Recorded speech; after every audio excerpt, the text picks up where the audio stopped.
भाई और बहनों, गुरु रविदास जी कहते थे, मन चंगा तो कठौती में गंगा। मैं भी पूरे ईमानदार मन से देश की सेवा में जुटा हुआ हूं और इसलिए जनता का आशीर्वाद भी मेरे साथ है। मैं देश भर में जाकर के आया हूं।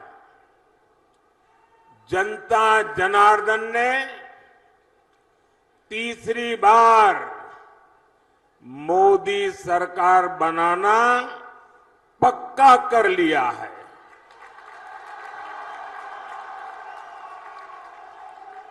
आज देश में आकांक्षाएं नहीं हैं। आज देश में उम्मीदें नहीं हैं। आज देश में आत्मविश्वास नया है। दशकों बाद ऐसा समय आया है, पूर्ण बहुमत वाली केंद्र सरकार हैट्रिक लगाने जा रही है। और इसकी सबसे बड़ी वजह है विकसित भारत का सपना। आज हर भारतीय विकसित भारत के सपने के साथ एक रूप हो गया है, जुड़ गया है और इसलिए हर देशवासी हमें आशीर्वाद दे रहा है। साथियों, आपको याद होगा, मैंने लाल किले से कहा था, यही समय है, सही समय है। और आज फिर कह रहा हूं, 21वीं सदी भारत की सदी होगी।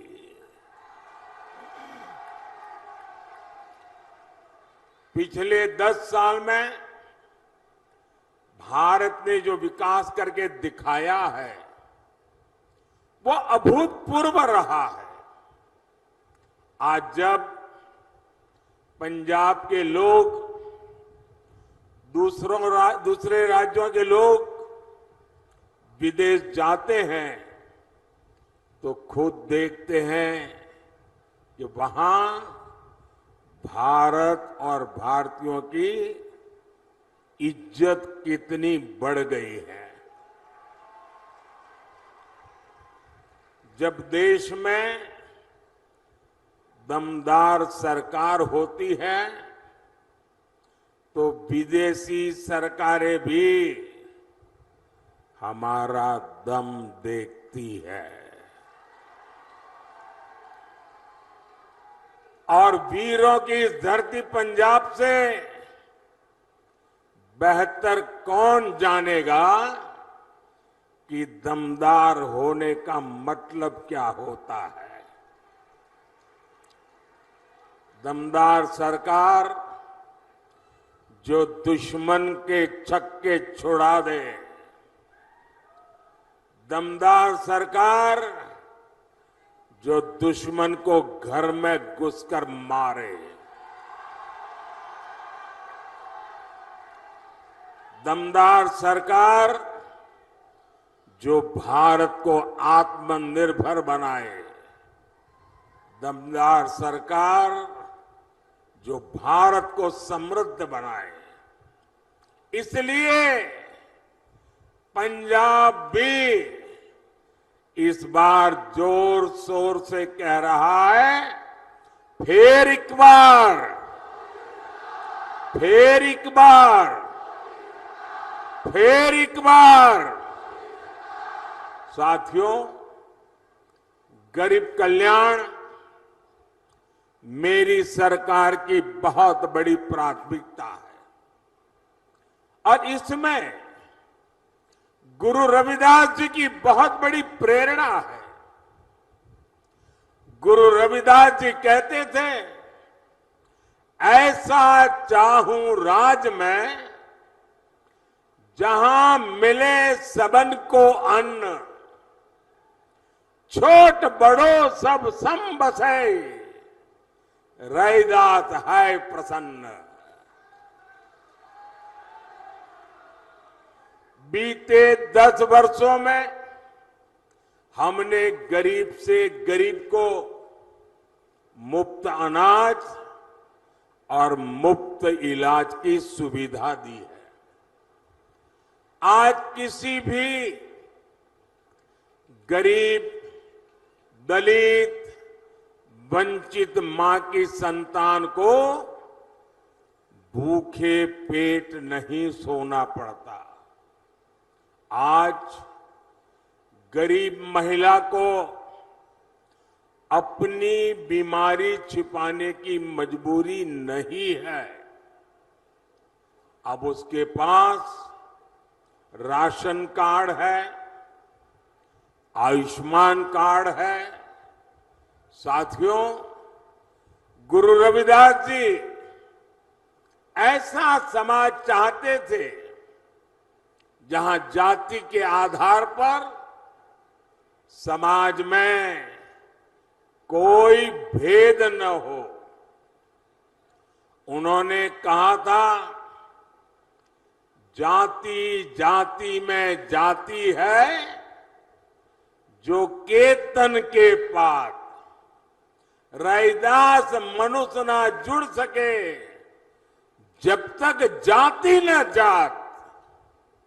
आज मोदी सरकार की योजनाओं का लाभ बिना भेदभाव सभी को मिल रहा है। सभी को पक्का घर मिला, बिना भेदभाव सभी को मुफ्त गैस कनेक्शन दिए मिला, बिना भेदभाव सभी को शौचालय मिला, बिना भेदभाव सभी को बिजली कनेक्शन मिला, बिना भेदभाव ऐसी योजनाओं ने गरीब और दलित के लिए स्वाभिमान से जीना संभव किया है। यही तो गुरु रविदास जी की सीख है। यही सबका साथ, सबका विकास हमारा सुशासन का मंत्र है। रविदास जी ने यह भी कहा है, 100 बरस लौ जगत में ही, जीवत रही करू काम, रैदास कर्म ही धर्म है, कर्म करहू निह काम। अर्थात 100 वर्ष का जीवन हो तो भी पूरे जीवन हमें काम करना चाहिए। वो कहते थे, कर्म ही धर्म है। गुरु रविदास जी की ये भावना हमारी सरकार की कार्य संस्कृति में झलकती है। चुनाव की इस भागदौड़ में भी हमारी सरकार एक पल भी व्यर्थ नहीं कर रही है। सरकार बनते ही तीसरे टर्म में अगले 125 दिन में क्या होगा, सरकार क्या करेगी, सरकार कैसे करेगी, सरकार किसके लिए करेगी, सरकार कब तक करेगी, इसके रोड मैप पर काम कर लिया गया है।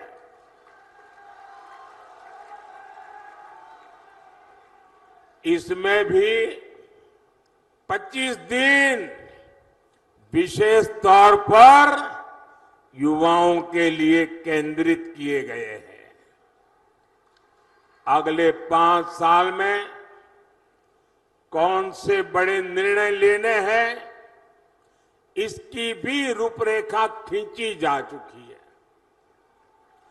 अगले 25 साल के विजन पर भी हमारी सरकार तेजी से आगे बढ़ रही है। साथियों, ये भाजपा सरकार का सौभाग्य है कि उसे गुरु रविदास से जुड़ी विरासत को सम्मान देने का अवसर मिला है। काशी में उनके जन्म स्थान का विकास किया जा रहा है। काशी में गुरु रविदास जी के जन्म स्थान पर सुविधाएं बढ़ाई जा रही हैं। वहां लंगर हॉल बना है, म्यूजियम बना है, पार्क बना है, मंदिर के आसपास सड़कें बनी हैं। कोशिश यही है कि आप लोग जब यहां से काशी आए तो आपको वहां परेशानी न हो।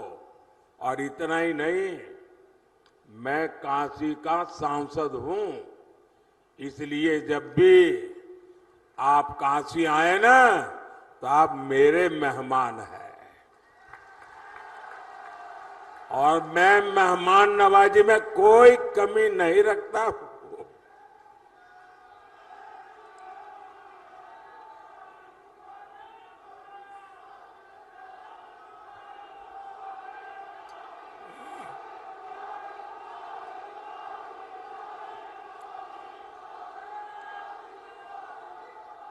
साथियों,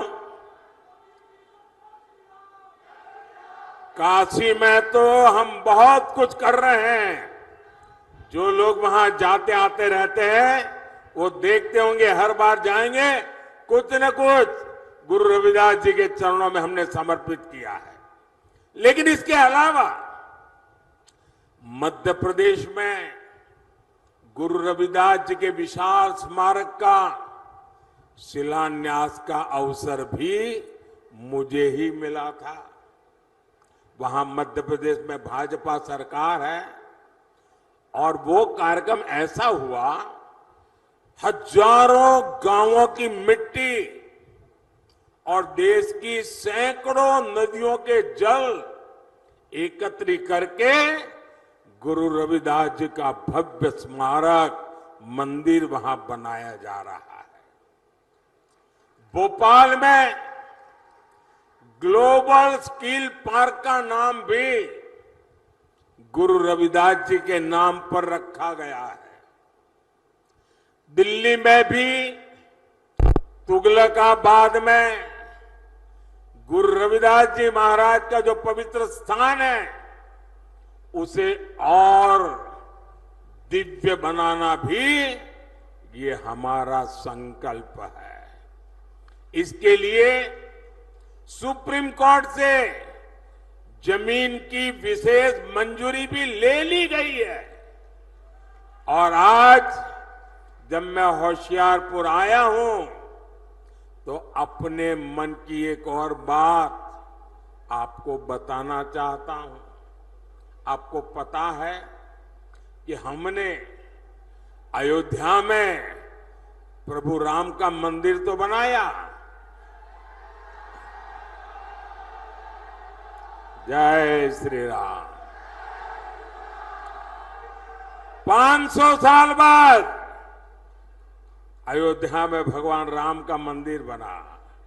और आपको खुशी होगी, ये अयोध्या में प्रभु राम जन्म स्थान का पहला लड़ाई अगर किसी ने लड़ी थी तो मेरे सिख भाई बहनों ने लड़ी थी। और तब से लड़ाई चली और आज राम मंदिर बना है। राम मंदिर तो बना, लेकिन यात्रियों की सुविधा के लिए हमने अयोध्या में एक बहुत बड़ा हवाई अड्डा बनाया। लेकिन हवाई अड्डे का नाम हमने महर्षि वाल्मीकि के नाम पर रखा है। यानी राम जी के पास जाना है, रामलला के पास जाना है, पहले वाल्मीकि जी के पास जाना होता है। इसी प्रकार मेरी इच्छा है कि आदमपुर एयरपोर्ट का नाम भी गुरु रविदास जी के नाम पर रखा जाए।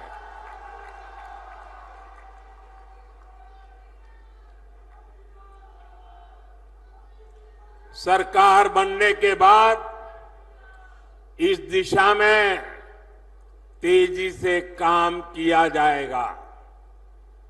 भाई और बहनों, भाजपा विरासत भी विकास भी इस मंत्र पर चल रही है। आपने देखा है जब अफगानिस्तान में संकट आया, वहां पर हमारे जो सिख भाई बहन रहते थे, वहां जो हमारा गुरुद्वारा था, बहुत खतरे पैदा हो गए, तो हम गुरु ग्रंथ साहब के स्वरूपों को पूरे अदब के साथ माथे पर रख करके भारत लाए। इतना ही नहीं, हमने साहिबजादों के बलिदान को श्रद्धा पूर्वक नमन करते हुए 26 दिसंबर को वीर बाल दिवस मनाना तय किया। और ये सिर्फ एक दिवस नहीं है, इतना बड़ा बलिदान, इतना बड़ा त्याग, इतनी बड़ी प्रतिबद्धता केरल के बच्चे को भी पता होनी चाहिए, आसाम के बच्चे को भी पता होना चाहिए, तमिलनाडु के बच्चे को पता होना चाहिए, बंगाल के बच्चे को भी पता होना चाहिए। और इसलिए हमने वीर बाल दिवस के द्वारा हिंदुस्तान की भावी पीढ़ी को प्रेरणा देने के लिए वीर बाल दिवस की परंपरा शुरू की है। हमने हरविंदर साहब के लंगर को टैक्स से मुक्त किया। विदेशी भक्त भी सेवा के लिए दान दे सके, इसके लिए हमने नियमों में छूट भी दी है। साथियों, विकसित होते भारत के सामने कुछ चुनौतियां भी हैं। कांग्रेस और इंडी गठबंधन की स्वार्थ की राजनीति, वोट बैंक की राजनीति ने देश का बहुत नुकसान किया है। इनका वोट बैंक, जो वोट बैंक के प्रति उनका प्यार था कि बंटवारे के समय के हमारे करतारपुर साहिब पर भारत का अधिकार नहीं जता पाए, यही लोग हैं जो अपने वोट बैंक के लिए लगातार राम मंदिर का विरोध करते रहे। अपनी तुष्टीकरण की इसी राजनीति की वजह से इंडी गठबंधन सीएए का भी विरोध कर रहा है। साथियों, आजकल देश के लोग इंडी गठबंधन वालों से संविधान की रट सुन रहे हैं। ये वो लोग हैं जिन्होंने इमरजेंसी में संविधान का गला घोंट दिया था। जब 84 के दंगों में सिखों के गले में टायर बांधकर जलाया जा रहा था, तो इन्हें संविधान की नहीं सूझी। साथियों, मोदी ने एक संकल्प लिया है कि वो दलितों, पिछड़ों, आदिवासियों का आरक्षण किसी को भी छीनने नहीं देगा। अपनी सरकार के 10 साल में मैंने लगातार एससी, एसटी, ओबीसी के आरक्षण की रक्षा की है। ये कांग्रेस और इंडी गठबंधन वाले मेरी इस कोशिश से भी भड़के हुए हैं। दरअसल आरक्षण को लेकर इनके खुद के इरादे बहुत खतरनाक हैं। इनका पूरा track record SC, ST, OBC का आरक्षण छीनने का रहा है। सरकारी नौकरी में धर्म के आधार पर आरक्षण हो, स्पोर्ट्स में, सरकारी टेंडर में धर्म के आधार पर आरक्षण हो, यूनिवर्सिटी के दाखले में धर्म के आधार पर आरक्षण हो, ये संविधान की भावना का, बाबा साहब आंबेडकर की भावना का अपमान कर रहे हैं। ये दलितों और पिछड़ों का आरक्षण छीनकर उसे सिर्फ और सिर्फ मुसलमानों को देना चाहते हैं। ये धर्म के आधार पर देश को बांटने की एक और बड़ी गहरी साजिश है। 2024 के इस चुनाव अभियान में मोदी ने इनकी इस सबसे बड़ी साजिश से पर्दा उठा दिया है, उनको बेनकाब कर दिया है और इसलिए बौखलाए हुए हैं और लगातार मोदी को नई नई गालियां देते रहते हैं। भाई और बहनों, आप भी जानते हैं कांग्रेस भ्रष्टाचार की जननी है।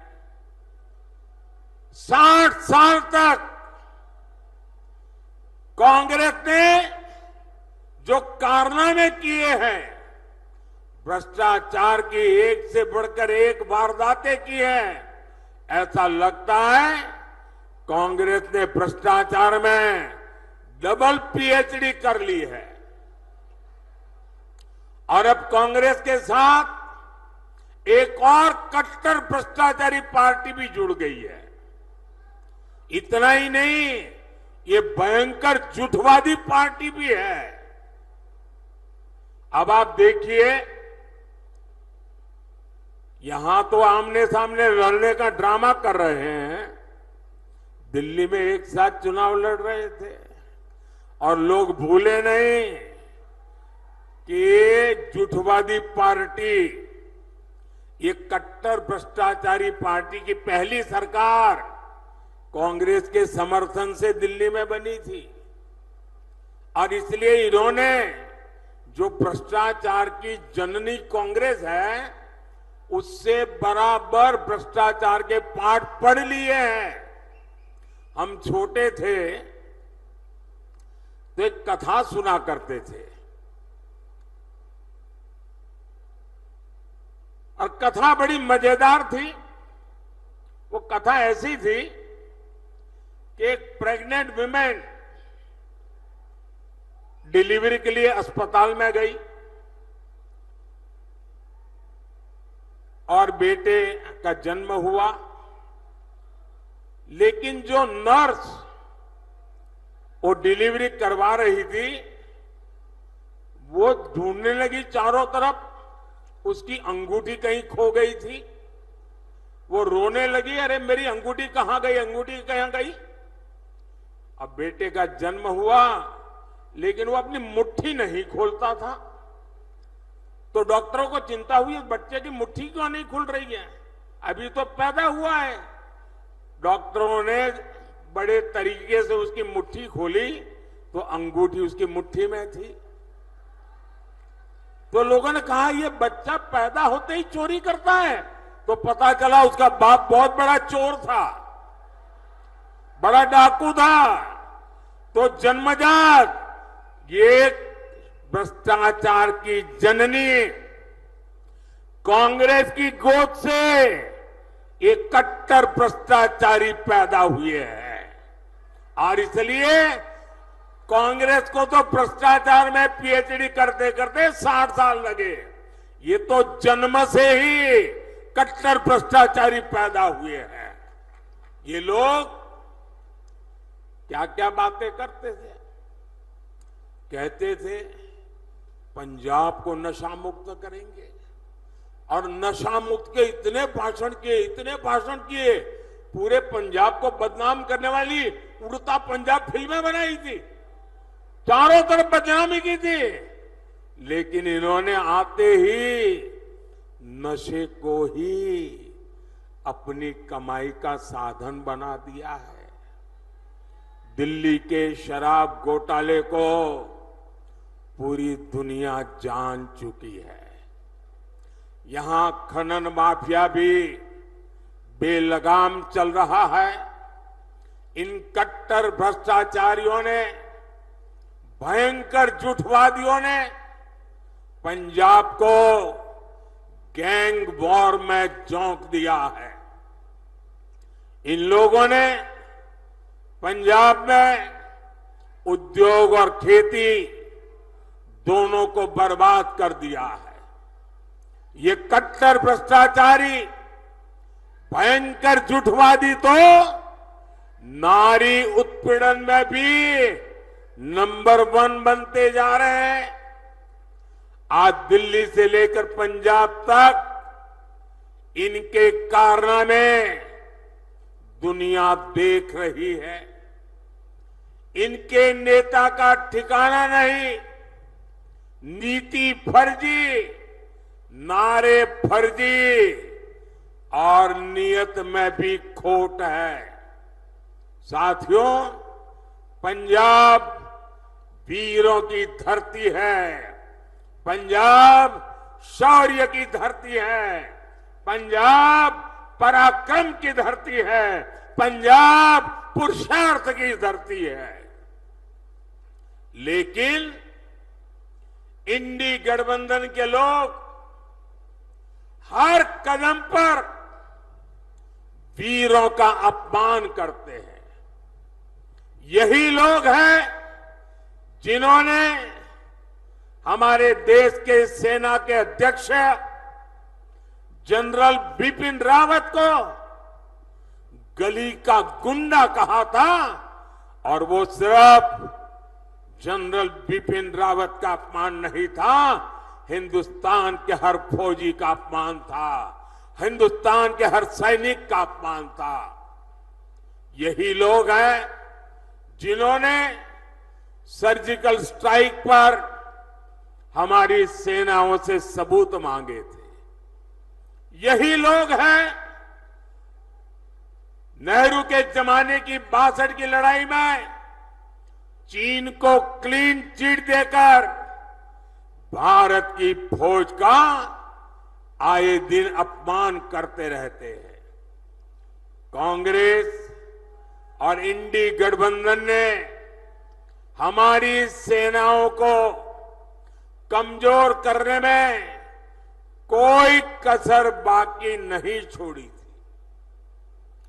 याद कीजिए, देश आजाद हुआ तब से जीप घोटाला हो, बोफोर्स घोटाला हो, सबमरीन घोटाला हो, आर्मी के लिए ट्रक घोटाला हो, इन लोगों ने हर मौके पर देश की सेना की जरूरतों की चिंता नहीं की, देश की सेना की शक्ति की चिंता नहीं की। इन्होंने लूटने की योजनाएं बनाई, चोरी करने की योजनाएं बनाई, भ्रष्टाचार करके देश के खजाने को खाली करने की योजना बनाई है। ये लोग हैं जिन्होंने तेजस फाइटर प्लेन के प्रोजेक्ट को ठंडे बस्ते में डाल दिया था।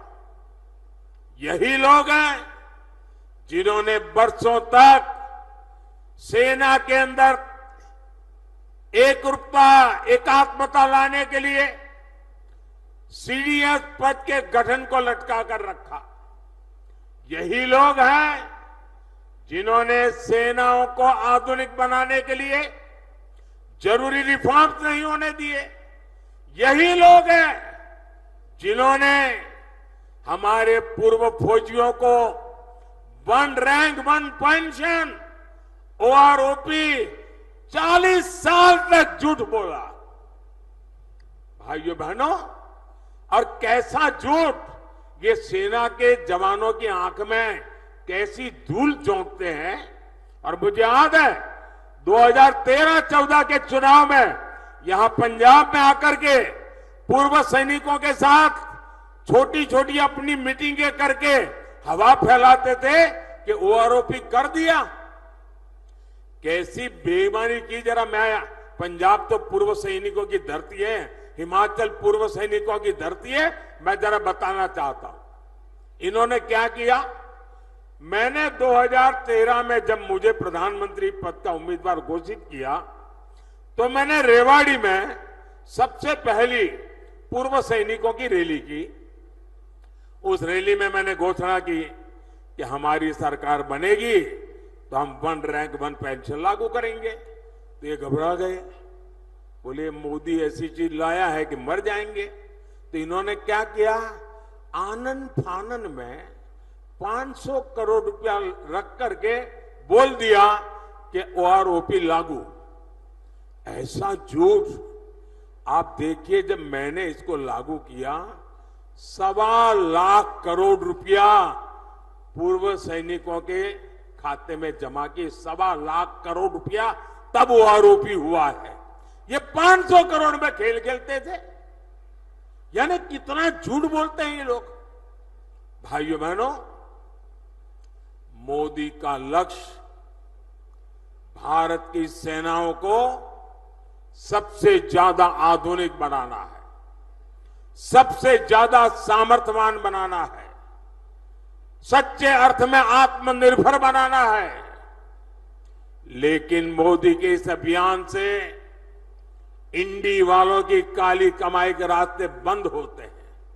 इसलिए ये मोदी पर अपना गुस्सा निकाल रहे हैं। और भाइयों बहनों, साफ है, सेना बनती है तो हमें हर चीज में ध्यान रखना होता है कि मुकाबला किससे करना है। लड़ाई होगी तो किसके साथ होगी, युद्ध होगा तो किसके साथ का होगा, उसकी ताकत क्या है, उस हिसाब से हमारी की सेना को तैयार करना होता है। सिर्फ 26 जनवरी में परेड के लिए सेनाएं तैयार नहीं की जाती है। सेना लड़ाई के लिए तैयार की जाती है, दुश्मन के दांत खट्टे करने के लिए तैयार की जाती है, मां भारती की रक्षा के लिए तैयार की जाती है। लेकिन इन्होंने सेना को भी राजनीति का हथियार बना दिया है। इससे बड़ा पाप कोई नहीं कर सकता है। और मैं इंडिया अलायंस वालों को कह रहा हूं, मैं चुप बैठा हूं, इसका मतलब ये समझिए, गलती मत कीजिए मोदी को समझने की। अगर मोदी जिस दिन मुंह खोलेगा तो हमारी 7 पीढ़ी के पाप निकाल करके रख दूंगा।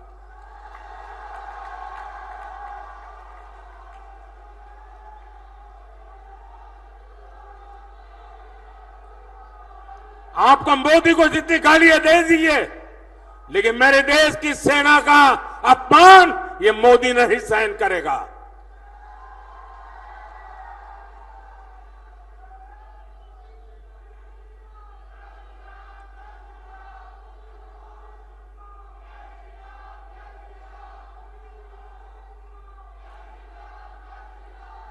भाई और बहनों, गरीब का ये बेटा हर गरीब को, दलित को, पिछड़े को विकास की नई ऊंचाई देना चाहता है। आने वाले 5 साल मेरे किसान भाई बहनों के कल्याण के लिए, मेरे गरीब भाई बहनों को गरीबी से बाहर निकालने के लिए, हमारे नौजवानों को नए अवसर देने के लिए और हमारी नारी शक्ति की भागीदारी को बढ़ाने के लिए उत्कृष्ट समय होने वाला है। आजादी के 75 साल में जैसा समय नहीं आया, वैसा समय आने वाले 5 साल में आने वाला है।